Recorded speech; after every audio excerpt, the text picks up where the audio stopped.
சுதந்திரம் விற்பனைக்கு இல்லைன்னு சொல்லி கிழக்கிந்திய கம்பெனிக்கு வரி செலுத்த முடியாதுன்னு சொன்ன முதல் வீரர் யார் தெரியுமாங்க? அது வேற யாரும் இல்லை, நம்ம வீரபாண்டிய கட்டபொம்மன் தான்.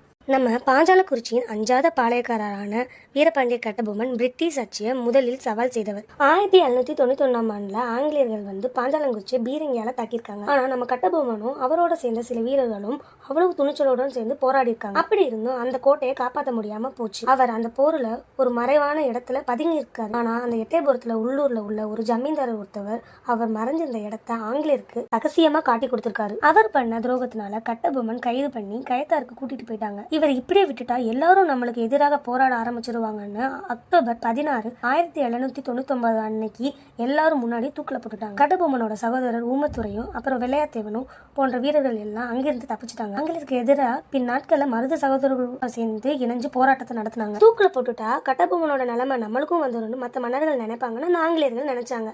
ஆனா கட்டபொம்மனோட மரணம் தான் இந்திய சுதந்திர போராட்டத்துக்கான மிகப்பெரிய தீப்பொறியா ஆரம்பிச்சது.